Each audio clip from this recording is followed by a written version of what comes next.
Do you have the courage to walk away from the life you're living, to heed your calling? Steve Farrell, co-founder of Humanity's Team, joins us as we delve into spiritual awakening, the transformative power of embracing your divine calling, and the vision of conscious living being mainstream by 2040. Stay tuned. Welcome to Exploring the Mystical Side of Life with your host, Linda Lang. Hi, this is Linda Lang from ThoughtChange.com. We are exploring the mystical side of life once again this week. If you enjoy our conversations, remember to subscribe, share with a friend. Today, I have the co-founder and executive director of Humanity's Team, Steve Farrell, with me. Welcome, Steve. Linda, thanks so much for having me. Been looking forward to this program with you. Steve, you stepped into a life of service. Can you share a little bit about that? Yes, I would love to start there. Neale Donald Walsch, who wrote the Conversations with God series, and I started a 501c3 nonprofit in June 2003. And our focus was very narrow and deep, as it is today, to make conscious living pervasive worldwide by 2040. And that was not something that we created in the old Western style at the blackboard of, oh, what should our mission be? And we go around the room. This was a download. This was a download from the Most High. There's so many challenges, of course, in today's world. Individuals are challenged and weary, fatigued. I won't share more, we know. And then, of course, in the collective, it's very challenging. The drumbeat of extreme weather and all these other things that are going on. And from a Humanities Team perspective, there actually is a remedy right here, right now. And that remedy is to live consciously, which brings in two things, because conscious of what? So conscious of two things. One, that we're not separate at all. And many people probably are familiar with the Albert Einstein quote from 1921, 102 years ago, that the greatest illusion in the world is the illusion of separation. And he called it an optical delusion that creates a prison for us. Now, what's interesting is then he had this other very short quote that goes right straight at the solution. And he said, no problem can be solved at the level of consciousness that created it. Our problem then, as we look at microcosm and macrocosm, and of course the two are linked, is when one's challenged, the other will be challenged. We're not separate at all, which of course is mystical teachings that go back to Plato and Hippocrates, which was around 450 BCE, 2,500 years, that there's no plural in consciousness. And then that truth leads to the other truth, which is that it's actually a spiritual universe. So the primacy of the spiritual or of the soul, not of the physical. And it's these two things. It's, oh, we're separate, which we grew up with that science, right? We're physical bodies and we're all separate. And the physical bodies means it's bones and dust. At the end of this life, it's all over and we're 6 feet under. And it's very appropriate where we're separate and there's just one life and it's all over, to just go gather unlimited treasure, right? And not be in service. And that's a serious thing, really. But where science now is affirming these mystical truths, and of course, the science is all over the place, and quantum physics in particular now, that says, no, Einstein was right. Everything is deeply interrelated and interconnected and interdependent. And maybe the best way of describing is that there is a universal consciousness that's animating all of life. So there's one presence, which is the universe and the cosmos that's omnipresent. And that's bringing in this whole spiritual universe and our soul's calling and living vibrationally and living in service and these things. So this is the remedy. This is the remedy, is just saying, oh my God, ultimate reality is not what I thought it was, that I'm separate and that I'm primarily a physical body. My eyes have been opened. I'm awake now. And then, of course, we live the delicious life. And then when we get to 8% of us that live this way, boom, we get to tipping point. We create this sustainable and flourishing planet. So sorry for the long response to your question, Linda. That is what Humanities team is focused on. A couple of things popped in while you were talking. The first one being the download, that you received a download. I'm so curious because I know when I receive downloads, it's not just like a piece of information or inspiration. It's like a packet of information that comes and unfolds. So I'm curious what your download suggested. So there were a couple of downloads here, probably more than a couple, but two that are huge in this. The first one is in Neale's Conversations with God book called Tomorrow's God. And the whole decision to launch Humanities team is surreal. Neale says, oh, we should launch Humanities team. And God says, yeah, and it could do this. And Humanities team can be this and that. And it's surreal, really, that the God of the whole universe is here, sitting here talking with Neale about launching Humanities team. And when we did our planning session there in the spring of 2003, this download, which was inscribed right there in the book, was very big. Now, the second download, which was an update to it, was back about a year and 9 months ago. Neale and I were collaborating and saying, God, this whole drumbeat of extreme weather and war, and the people look quite worried and even disempowered. And let's step it up here, is our conversation. So we said, yes, let's create an initiative called Changing Humanity's Future. It's all about this. And we said, yeah, let's do that. In fact, if you go to changinghumanity'sfuture.org or .com, you'll see the initiative. And then we said, let's launch this massively. And we're even going to reference what God said in all of these books, including his last book called Awakening the Species, which is a really important book. We actually created a masterclass just around it. And then the download actually came to me in this case of make conscious living, which is these things were one, and it's a spiritual universe, make it pervasive worldwide by 2040. So we were ready to go big and put God's name all over it. And then I fell to my knees, honestly, in the shower one morning as we were getting ready to launch. And I said, God, I can't go here in your name and just say, God, this and that, and this and that, unless I know, like with certainty, that you're wanting us to do this. I do not want to do this otherwise. And the next day in the afternoon, I was coming down the stairs, and we've got a lot of windows out the back of the house, and there was this bird that was white that was flying straight to the house. I'm in Boulder, Colorado. It's unusual. What is this bird? That I was even looking out the window. And then I see this bird, and I was like, what the heck is that? And I walk out back and to the side of the house, and I look up, and at the apex of the roof, a perfect white dove had landed, and it was looking down at me. And I was like, oh my God, I've never even seen a perfect white dove. And so I went and got my wife, and then we videoed this whole thing. It sat there for 30 minutes, and it just looked at me for 30 minutes and would not fly away, just looked at me. And I was like, okay, I got it. Okay, I got the miracle. You don't need to throw another one at me. I'm all in, and here we go. And Neale and I had a good chuckle about that, actually, that affirmation. And of course, he had the first affirmation. I don't know about you, Steve, but I always find the prayers and intentions that I do in water, whether it's the bathtub, the shower, or out at the lake, they seem to be supercharged. And I think that's because water is so conductive. Yeah, it does. A lot of the great inspirations come like in the shower or the tub, or yes, they do. And I was not expecting, I didn't know what to expect, which is how this works, right? You're down on your knees. You're like, oh my God, give me a sign that just is beyond any refute. And I didn't even know what the heck I was looking for. But that whole thing was, of course, so magical that I didn't need to even think about it anymore after that. So, Steve, you mentioned 8% as the tipping point.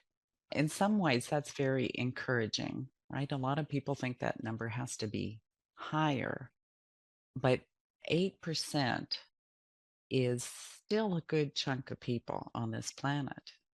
It is. Yeah, it is. And unfortunately, pain is often the driver, as we know, when we talk about behavior change and following our calling and so on.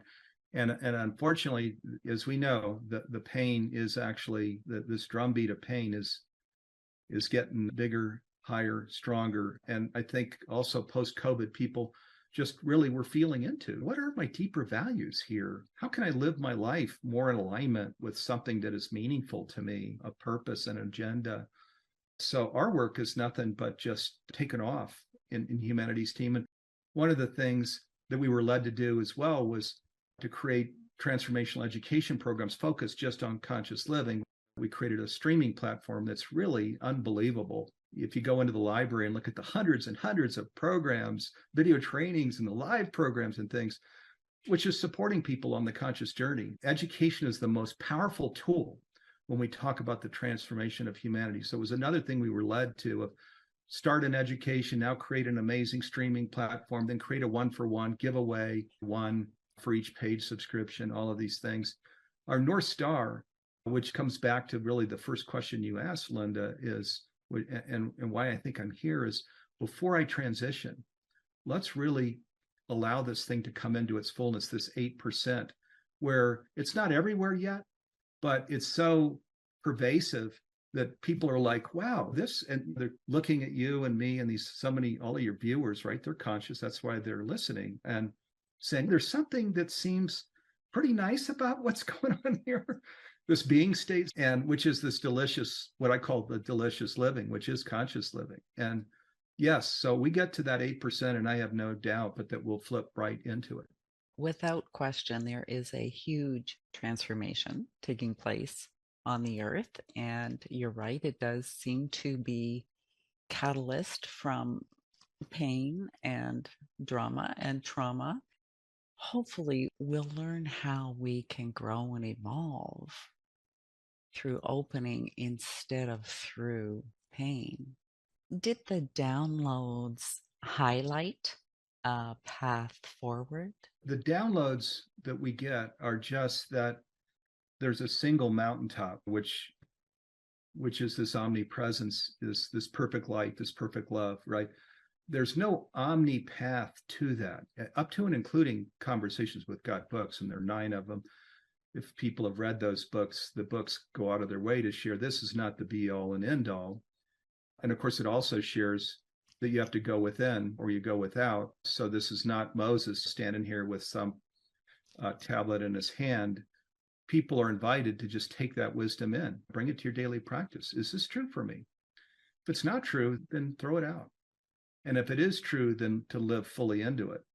So what we've endeavored to do in Humanities Team is just to identify the best practices in spirituality, in science, with Greg Braden, Bruce Lipton, Lynn McTaggart, Nassim Harriman, Dean Radin. I could go on. There are many scientists there. And embodied practices. As we know, embodied practices actually are the really big one that we come into from spirituality and science, where whether it's yoga or breathing or daily practice in other forms, it's this combination of education where we're reaching into and participating in all of these things that our own conscious living really stretches into more. It becomes fuller. And of course, there's no perfect destiny. In our understanding, it's like a spiral staircase that we just keep climbing and climbing. There's no upper limit to where we can go. So that's really what we encourage as we get started here on the journey, or for that matter, if we've been in this decades, as you have, Linda, and as I have, education where we just keep strengthening ourselves through education. And then, of course, what follows that is the embody and express part. What good does it do to understand things and it's your truth if we're not living into it? And then the third part, which we're having fun with here now, which is engaging others, inviting people to this delicious living, conscious living, where we have a whole different relationship with our partner and our kids and coworkers and the world. I really love that you mentioned that all paths lead to the same place. Some of them are more direct and some of them are quite diverse, let's say, but every soul is going to get there eventually. Every soul, yeah. In fact, you can't miss. You can't miss. Now, we are, again, science is affirming these mystical teachings that we are indeed one. So the properties of the one, which we like to use the term the divine or God, in the humanities team, though my scientist friends, I named a few, will use cosmos and universe, and that's fine. But where we understand that it is the one and that we were designed to be part of its body, and that means if we're mature, connection equals responsibility equals positive action. In our red blood cells and our white blood cells and our organs, this is what they do as part of our body. This is our invitation. We're designed as part of this one to live, to be healthy cells in that body. And I'm sure it's why you created your podcast here, Linda. The more we give away, or we're in service, there are different ways to say this, the better we feel. It's really as simple as that, because we are designed to be part of this body. And in my book, A New Universal Dream, where I tell about my journey from 12-year-old to today, I went through Silicon Valley, where I was in the private jet world. I lived that life. And it's a mirage, that whole delicious living thing, because you get to the 100 million and you celebrate, and then, well, we're off for 200 million. And I shouldn't laugh, because there's a lot of stress and tension on relationships. And so it isn't delicious living, just the whole financial side. Whereas this side, where we're really stretching into it, we do this education thing, we're embodying and expressing our truths, we're living as a part of the one, as sons and daughters of God. I'll just say it that way. I like the spiritual terms, though we're inclusive, so we invite everybody to speak their own truth. I believe that we were sent here now, where we're in the middle of this great pivot, right, to this whole new shift in how we live on this planet, so we can create a sustainable and flourishing planet for future generations. We're not pointed toward that right now. As we awaken and start living into it, then I believe many of us will fulfill our mission. I think that's why we were born into the world now, to participate in this pivot, this shift. And again, it feels so good. Why would we want to live any other way anyway? You obviously led a very different life before this one. How did your spiritual awakening present itself? I did. I started my first company in 1990, and it was in this area of network integration, communication systems for global campuses like the Gap and Esprit and even Apple Computer. We had these huge organizations. We were designing their data backbones for their not only campus, but for their global campuses, and linking them all together, designing them, installing them, supporting them. The first company was this, an integration company. The second one was all pure consulting. So we didn't sell any products. They both went to 75 million from zero. So really, wow, I was right there in the 90s, in the middle of all of that people would read about. Now, what happened is, in the middle of the 1990s, I read Neale's first book, Conversations with God, book 1. And the way that felt to me then, and it feels to me now, is that we all are having conversations with God all the time, right? There's no separation. That's part of what the mystical teachings are, which are true. But wouldn't it make sense that there would be one big, grand, global conversation addressing the greatest challenges of our time? Who are we? Why are we here?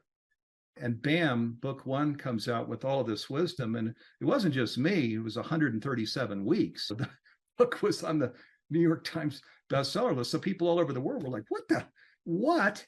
Where did this wisdom come from? So I thought the whole planet was going to shift overnight with this wisdom.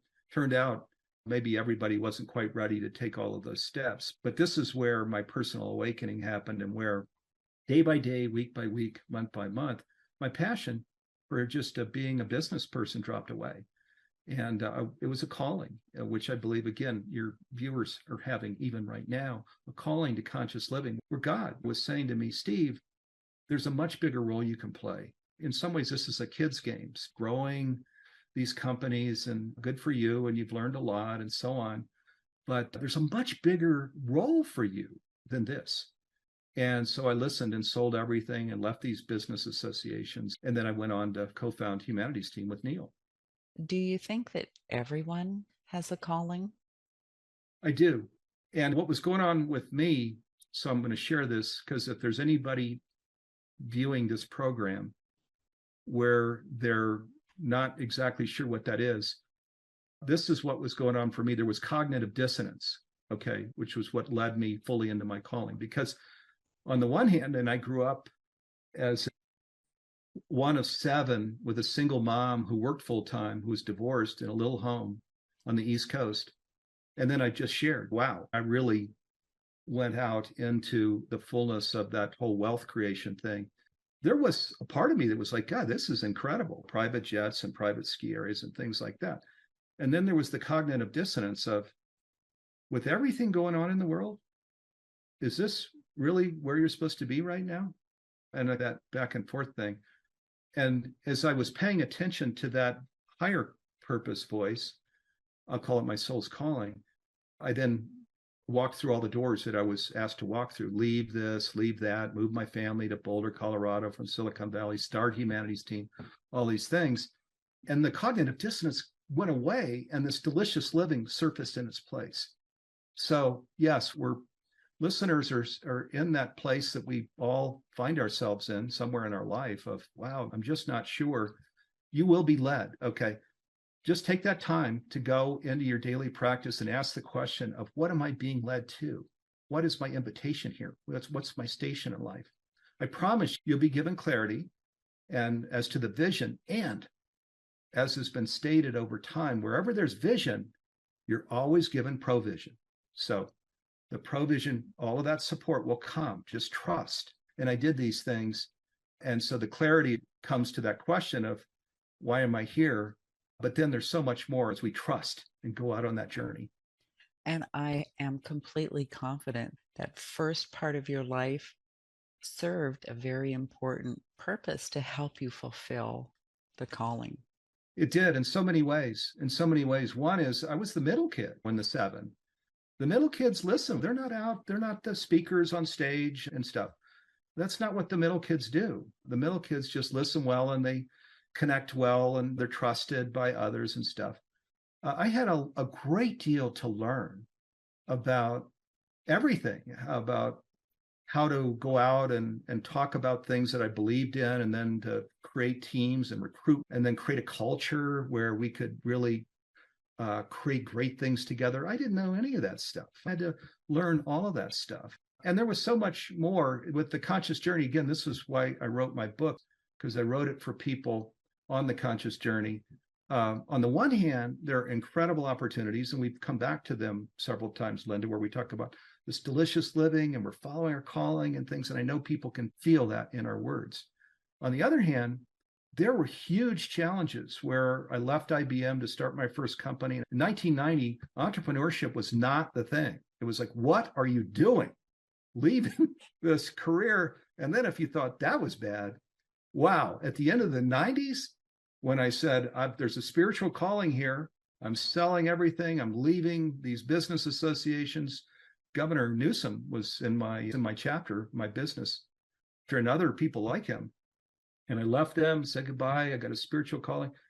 People thought I'd lost my mind. So there are great challenges and there are great opportunities. And that tends to be how these personal callings work. I'm sure I'm pushing buttons all over the place here for people, because I'm sure they're thinking into their own challenges and their own opportunities. I had to grow through them and just stay true to that soul's calling. And that's really the path, I believe, for all of us that are on this conscious journey. It's really important for them to hear that, Steve, that the path does appear beneath our feet, but it takes some effort to actually step on that path and to let go of the things that we thought were true for us or we thought was the path for us. And then something new can present itself. So it's important. I'm glad you shared that. Yeah. Thank you. No, the persevering is maybe the hardest part, and not just those moments where everybody thinks you've made a huge mistake, and those are very challenging, but the persevering, because even though I'm confidently sharing vision, provision, and things, don't let me have you believe that from day to day, week to week, or even month to month, it was all some sense of high confidence and everything's working, because there were great, massive challenges along the way where I had to really, with my daily practice, stay in my truth. I am not alone. I am one. I am a son of the Most High, just as everybody listening here is a daughter or son of the Most High. And the earth is too, where all of life is offspring of the Most High. We have to persevere through those challenging times. And again, that's how we get to, I believe, the destiny that is out in all of our future. Steve, what is one thing that you really want the listener to carry forward from our conversation today? My daily practice, let me talk about it because I think it can be so powerful. And there's so many different forms of meditation and mindfulness and things out there. What I do that just amps me up to the end of the earth, I am amped up all day long. And it's from a daily practice where I'm simply feeling into ultimate reality. I'll call it again, because science is affirming these mystical teachings. This is the daily practice where I'm seeing the whole of the 8 billion people here on the earth and the earth itself, which of course is very challenged, and all of the life on earth. And I'm just seeing healing, and I'm seeing health, and I'm seeing well-being. And these are things that are described in the Conversations with God books. It says we're one decision away from creating that this is the perfect time for advancement. It even capitalizes these words so you don't lose them. And it says in the very last book, Awaken the Species, it says, the hardest part of this whole journey is behind you. Wow, that was a jaw dropper. So in my daily practice, I feel into this body of which I am a part, of the God of my understanding, who said these things, who said, we've come a long way. We're going to the high ground, health and healing and well-being. It's around the corner. I'm feeling into it, as it was stated 2,000 years ago. It's done unto you as you believe. Okay, so not as some maybe or vision board of, oh, I'd love to, but of, no, this is being created now. This is happening now. I believe what was said. We are co-creating this today, and even feeling the path from today to that future where oneness, where conscious living, where the new spirituality is really in its fullness. So I want to just invite people, try that in your daily practice. See how that feels for you, where we're actually creating that new reality today. How can people tap into that energy, Steve, when they look at the world and there's so much chaos and challenge, so many places? It's a little bit like what came first, the chicken or the egg, right? It's a little bit like that, where we see what's happening and then our mind creates ideas and stories about what we see rather than creating what we want to see. How would you suggest people to really tap into the energy of creating what they want rather than what they see? Two things. One, again, this is the mystical teachings being affirmed by science, is know with certainty. And even I grew up in the Catholic Church, was an altar boy. Go look at the Bible. You're made in the likeness and image of God. Go Google that. Oh, that means that you're offspring of God. This is mainstream stuff here. You are that. When I'm throwing these terms around, sons and daughters of the Most High, you are that. We must understand that and believe that and live into that. And with all of what's going on in the world, why are we here? Well, of course, we're here to be a part of this great shift, this pivot. There's a personal role that we're all playing. There's nobody here listening now or watching this program that's here by accident. You are here. You were called to be here to hear this conversation Linda and I are having around your invitation to be a catalyst for that. Can you imagine a more beautiful future than where you really give yourself to this, create your own delicious life, and you're supporting this world and future generations by living consciously? I mean, can you imagine? So that's one. Two, where that sounds a little too ambiguous. Okay, Neale Donald Walsch and I created our own brand new masterclass that we're letting people name their own price on, which is why I'm going to share it. It's called The Art and Science of Living Consciously. It's on the humanitiesteam.org website with a Y, humanitiesteam.org. When you go and look at the art and science of conscious living, you'll see there are 18 modules, and then there's mentoring, this huge, robust program. And then at the bottom, we did something we've never done before, where we say, you can name your own price. Okay. So if you don't even have 2 cents to go through this, we invite you to go through for free then, because this is so important right now. What we're talking about is, we know that the challenges are great, microcosm and macrocosm. And now's our moment to really understand with great clarity this invitation of what life can be and how we live into it fully. And boy, Neale and I spent about 9 months working on this masterclass, and we just put it all in. Check that out. Oh, beautiful, beautiful. The website for people who want to know more. So if you go to humanitystream, STREAM.net, you'll see the streaming platform. And Steve, tell us a little bit about your book. Yes, I'd love to. So it's called A New Universal Dream. It was a calling for me to write a book. It was my first book, and it's the true story of me from age 12 to today, and this whole journey that you and I have been talking about, including the founding of Humanities Team and how we've traveled all over the world and how we are now the #1 global nonprofit in transformational education. So all of that true story of what I lived through. And what I did in this book, Linda, is I stopped throughout the book to say, wow, did I learn a lot there? Where I was hugely challenged. And then I say, and here's how you can use this as a tool in your own life. So the book was written, again, for those of us on the conscious journey. It's a journey with incredible opportunity, but also incredible challenge. Thank you so much, Steve, for being my guest today. My pleasure. Thanks for having me, Linda. Thank you for listening to this week's edition of Exploring the Mystical Side of Life. You will find all of our conversations on YouTube and your favorite podcast platform. Come visit me at thoughtchange.com. Pick up your copy of Learning to Listen. While you're there, check out my program, Alchemy from the Inside Out. And we'll see you again next time. Bye for now.